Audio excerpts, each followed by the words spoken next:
Welcome into another episode of Locked On Phillies, and I had a very interesting take from an MLB insider. Is Cristopher Sanchez a Cy Young candidate? We'll discuss on today's episode. You are Locked On Phillies, your daily Philadelphia Phillies podcast. Part of the Locked On Podcast Network, your team every day.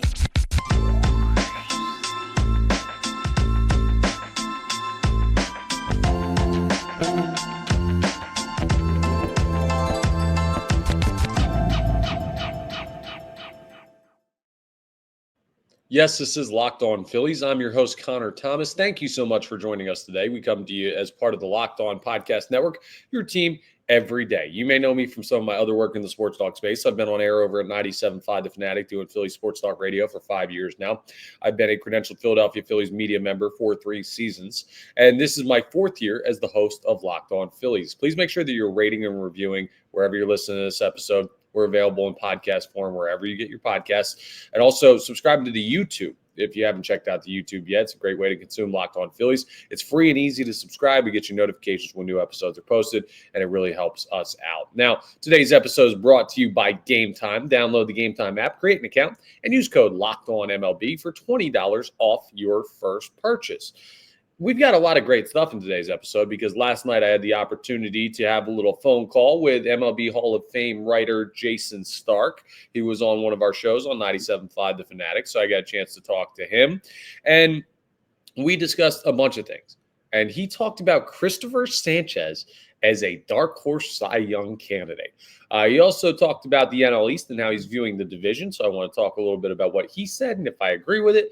And then there was a question that he had, or a couple of questions that he got from a rival executive about the Philadelphia Phillies that I want to ask the fan base, or a version of, to the fan base in our off the poll question for the week. So let's jump right into it because Cristopher Sanchez as a Cy Young candidate, that's gotta get you excited if you're a Philadelphia Phillies fan. I mean, and Jayson Stark did not just bring that up for no reason. He is the most Cristopher Sanchez, not Jayson Stark, even though Stark was talked about.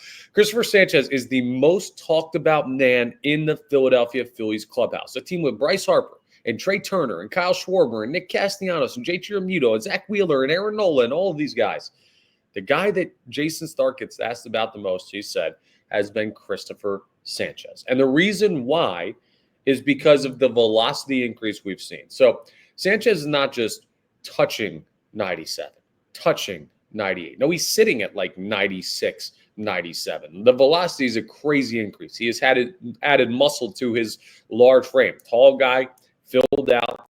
That's allowing him to create that sustainable velocity. And some people seem to think that he could be in for a Cy Young caliber year. Now, how crazy would it be if in a rotation that contains Zach Wheeler, who has gotten votes and become a runner-up for Cy Young just last year, Aaron Nola, who was in the Cy Young conversation, made the podium in 2018, if there was an Olympic podium for the award, Ranger Suarez, who is in a contract year, and when he's at his best is absolutely in the conversation for the award, that Cristopher Sanchez, in just basically a 2-year period, would go from a who in the world is this guy, back end of the rotation, to could he win a Cy Young, right? Like, could you imagine if that pans out, how that would make this Philadelphia Phillies team look? That would be absolutely unbelievable if Cristopher Sanchez does that, because that doesn't mean Zach Wheeler is going to stink. It doesn't mean Aaron Nola is going to stink, or Ranger Suarez is going to stink, or Jesus Luzardo is going to stink. We're going to talk about Luzardo a little bit in our off the poll questions segment, but I'd have a hard time believing it, right? And this is not me saying Stark is wrong. This is not me saying I don't know why people are asking about Cristopher Sanchez. I get why he's an intriguing player. I very much get why he's an intriguing player. 6'5", best changeup in the game, in my opinion. One of, if not the best, in a lot of people's opinions. But I'm willing to put him as the best changeup in the game. One, because I'm a Phillies fan. Two, because I've seen it over and over and over again, and it is a monster of a pitch, especially adding in that extra velocity. He's a guy that's been durable. He hasn't really had injury issues or anything like that.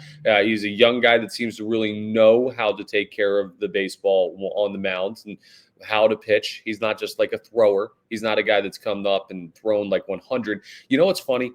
I kind of think about Cristopher Sanchez as Captain America.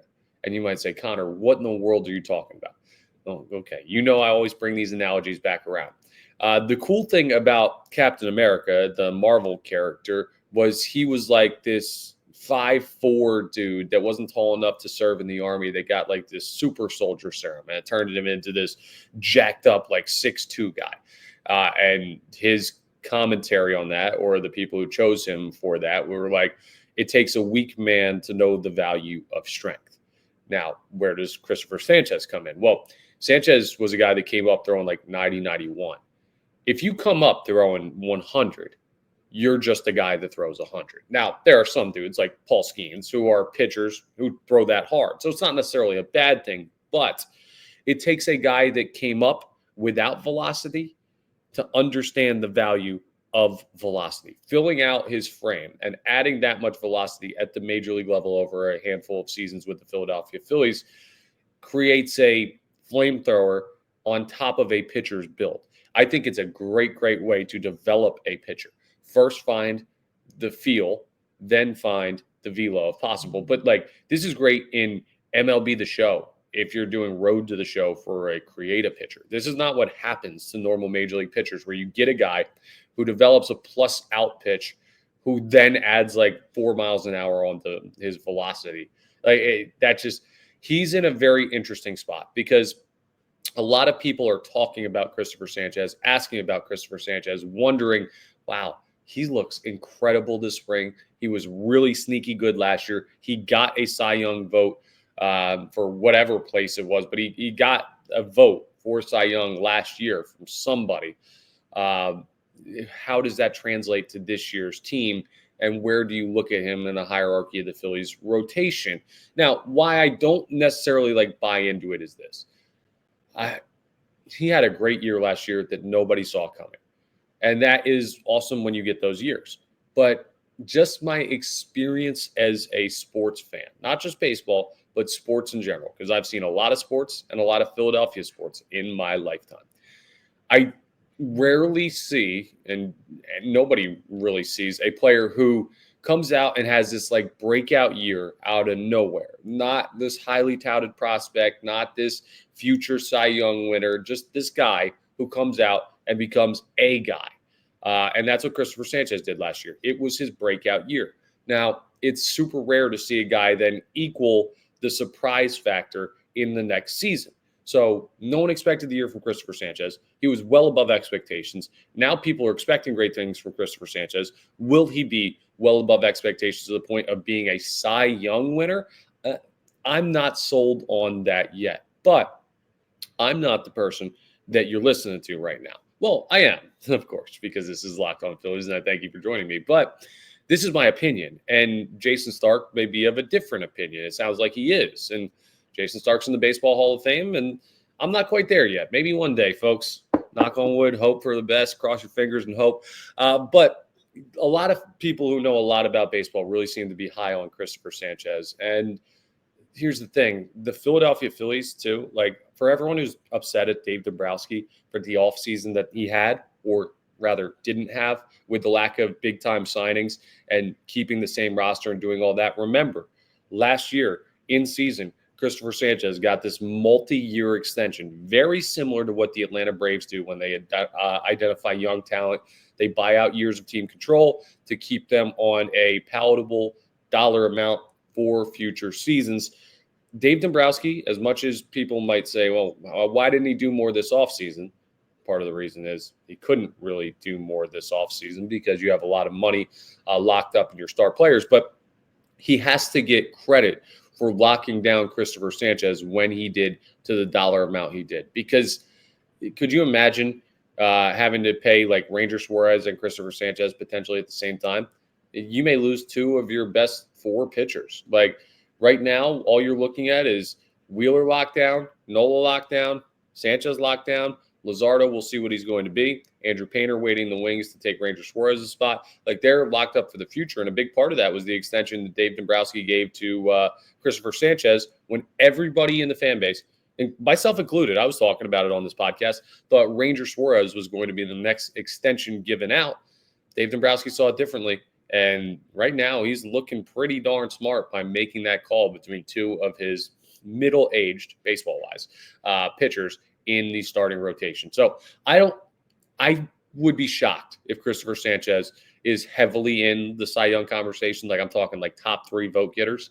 But I would not be shocked if he gets another couple of votes this year. And if that means he has the same or a better season than what he did last year, well, that is really all the Philadelphia Phillies need to get. If they get a Cy Young season out of him, I mean, could the Philadelphia Phillies have 2 Cy Young candidates? Could they have 3 Cy Young candidates? Like, where do we get too greedy? But that's how good this rotation is. Now, I think at max it would be 2.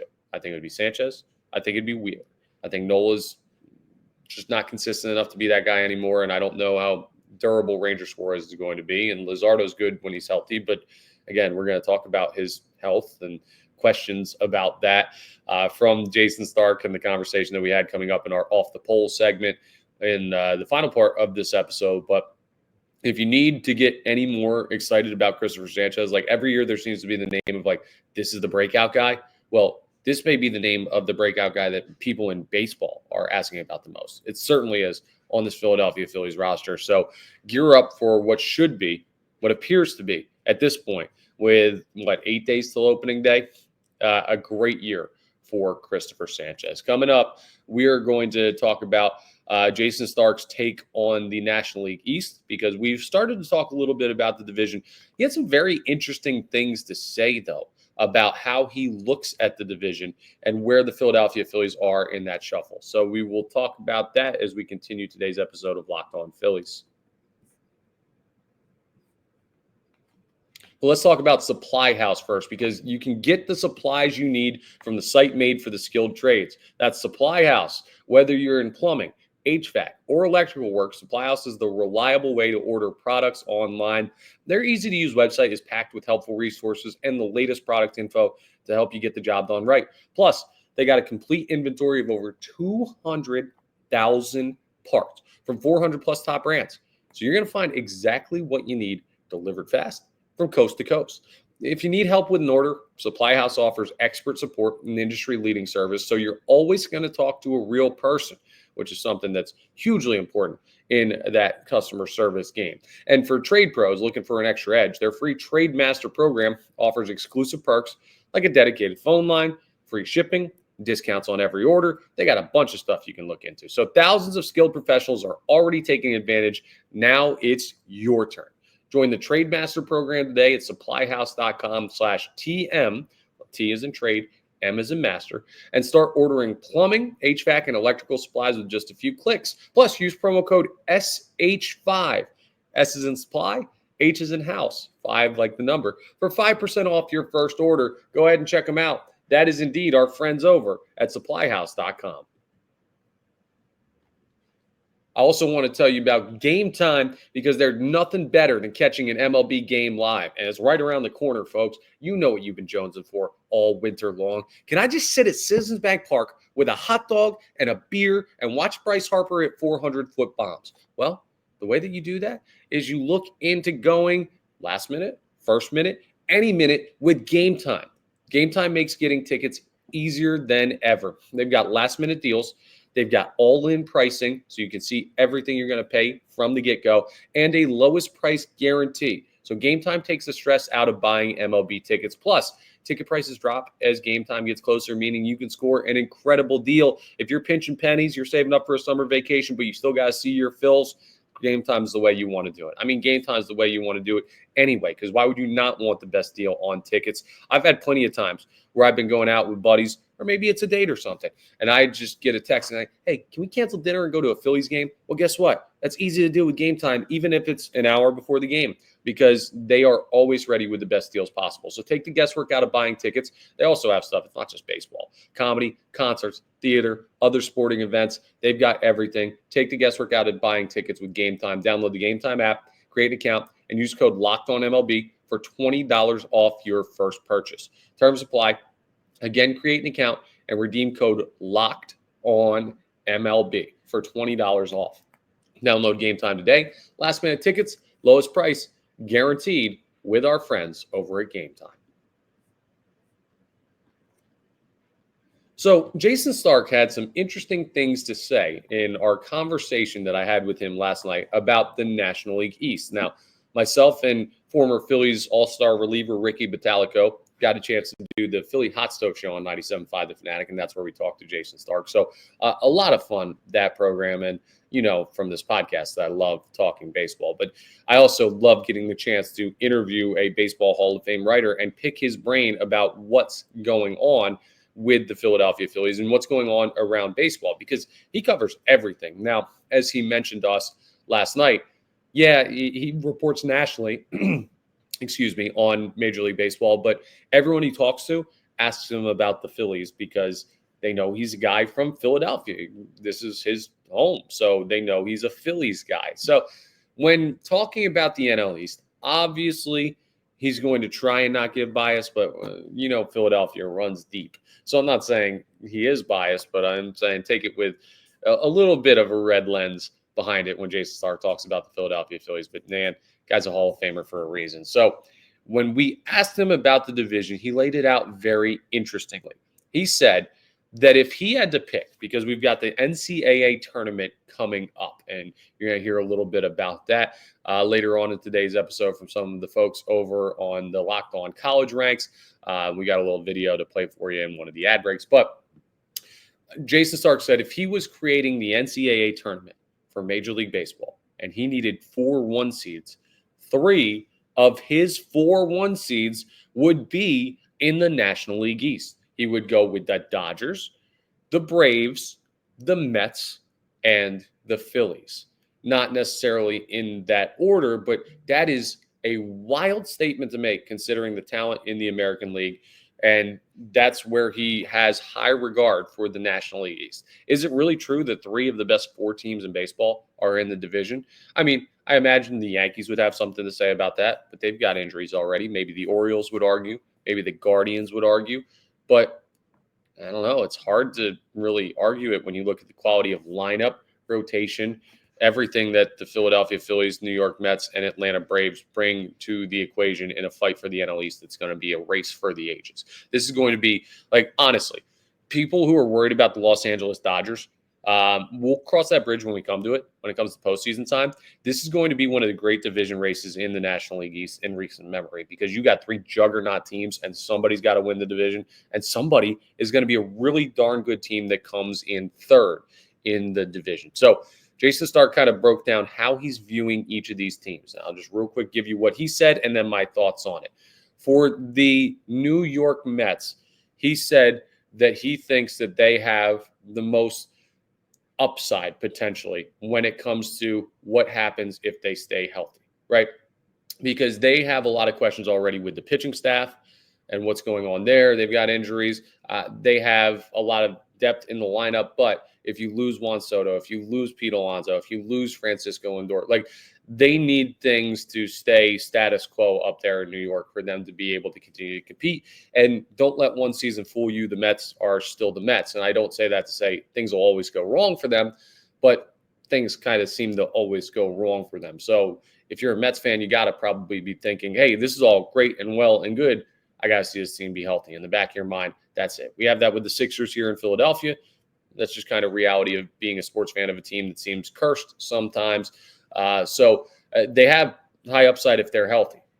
He called the Philadelphia Phillies the best overall roster in the division. But if injuries kick in, the Phillies are in trouble as well. And then the Atlanta Braves, the most fluctuation is what he said about the Atlanta Braves, because they have guys like Ronald Acuna Jr. and Matt Olson and Spencer Strider and Chris Sale, and that's going to be very, very interesting to keep an eye on. They're a talented team, but why they have the most fluctuation is Acuna's coming off a major injury. Chris Sale has been a guy that has had injuries in his career and is also on the back end of his career. Spencer Strider's coming off a major injury. They have had, their star players are guys that are trying to work their way back from recovery, and they've already got dudes that are listed out to start the season and stuff like that. The Phillies may be, when they take them on in what I think it's the 4th series of the year for both teams, they may be getting a really good spot to get some games, because they may not have everybody ready yet. Atlanta, they're still working some of these guys back. So Phillies best overall roster.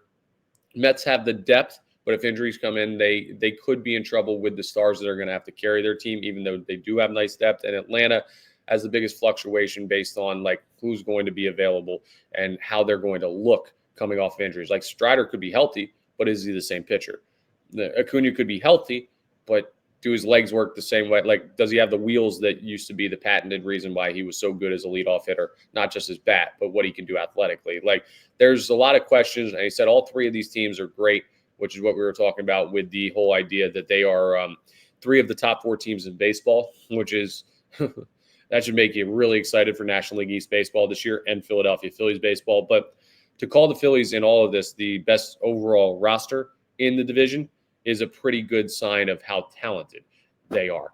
Coming up next, that's all great stuff from Jayson Stark, right? Well, not all of it was glowing about the Philadelphia Phillies. And I'm going to set up our off-the-poll question with something that he was asked by a rival executive about the Philadelphia Phillies acquisitions this offseason. And then I'm going to pose that very same question to you. So you'll have your chance to answer it. So we'll get into that coming up as we wrap up today's episode of Locked On Phillies.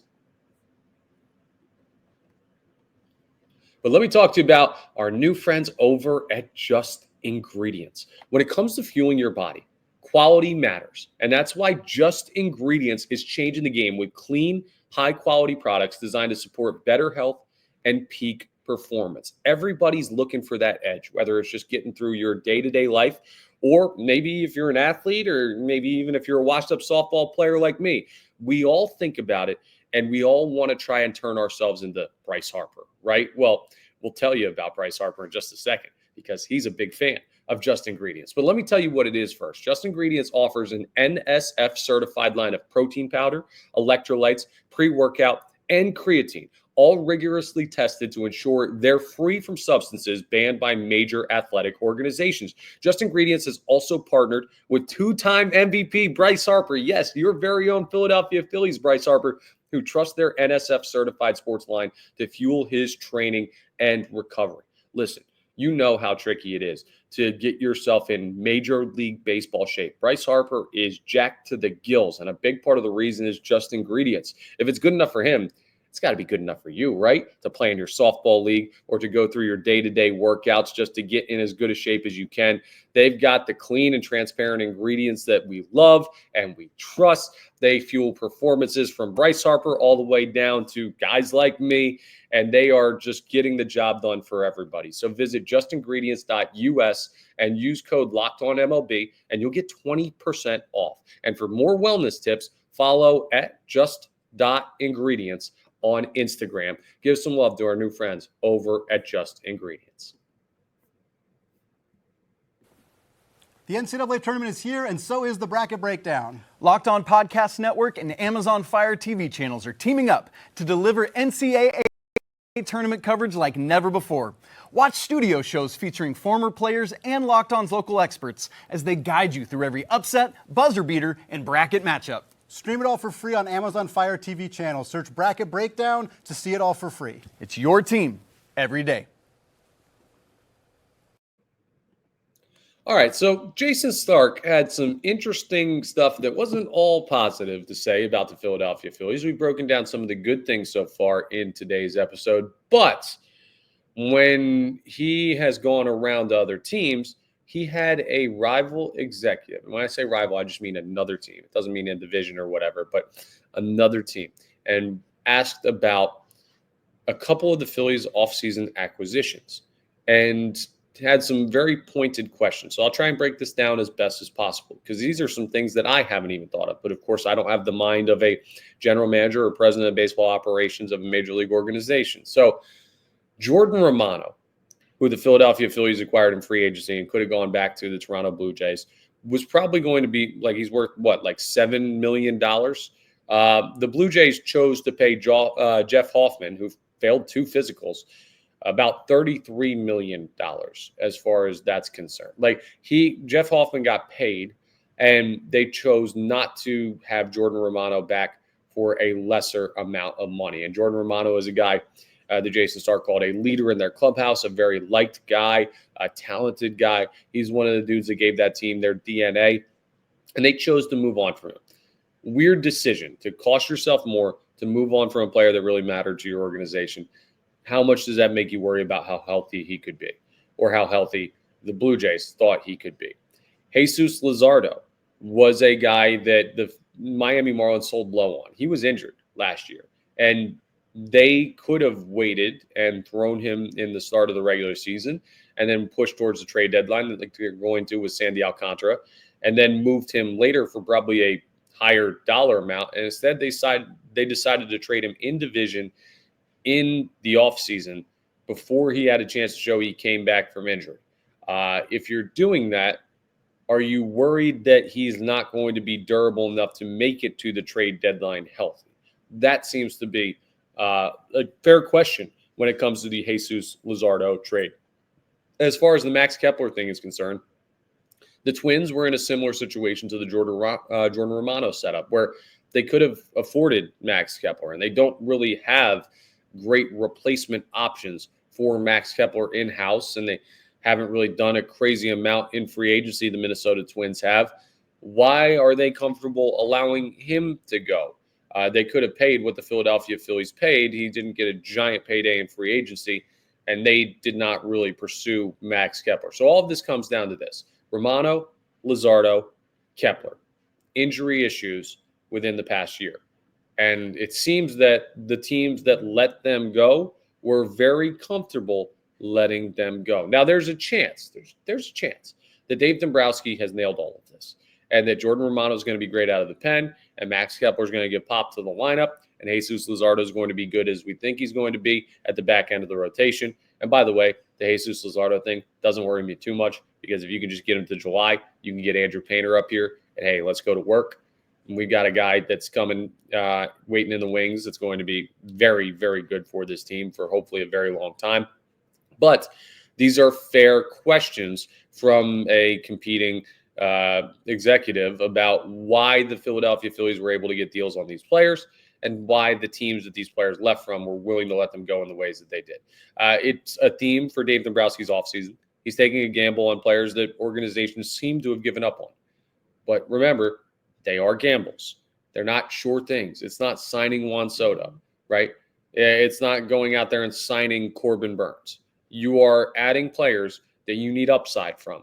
And if injuries become a major part of the equation, you may not get that upside. And it seems like their previous organizations believed injuries were going to be part of the equation. And that's something that you're going to have to live with the fear of if you're a Phillies fan or if you're Dave Dombrowski. I imagine the stuff that keeps Dave Dombrowski up at night is not just, okay, well, how's the bullpen going to shake out?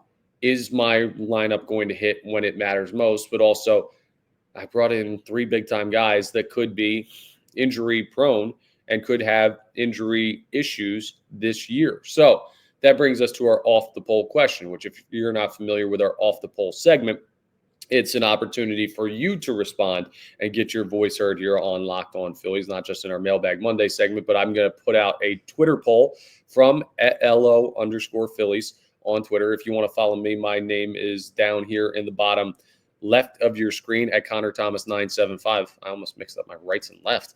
It's been a long week, folks, and we got the tournament starting tomorrow for the NCAA. So a lot of stuff to watch sports-wise. Opening day in a couple days. But anyway, back to the task at hand. I always retweet it from my own personal account. So if you're watching on YouTube, right down here, it says at Connor Thomas 975. That's my handle. I'll post the question. We'll talk about the responses to the question in tomorrow's episode. So this is a simple one, and I'm going to add a 4th option in here.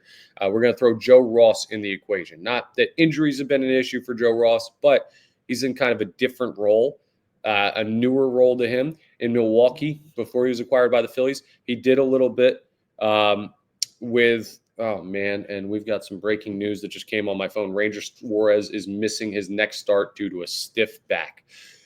Speaking of injury issues, we'll have to talk about that in tomorrow's episode. So we will definitely get into that tomorrow. But our off-the-poll question, as I annoyingly wrap up today's episode, is who do you have the most faith in to have a great year for the Philadelphia Phillies? Who do you believe in to have the best year out of the new acquisitions? Is it Max Kepler? Is it Jesus Luzardo? Is it Joe Ross, or is it Jordan Romano? And we'll throw all those guys in there, the free agent signing that you look at or the trade that you look at and say, okay, this guy is the guy that I have the most faith in to have a great year, because there are executives out there that think the Phillies have made mistakes. Maybe with that Ranger Suarez stiff back, it'll be forced into proof sooner rather than later. So Now I know what I'm talking about in tomorrow's episode. That's great, just a week before opening day.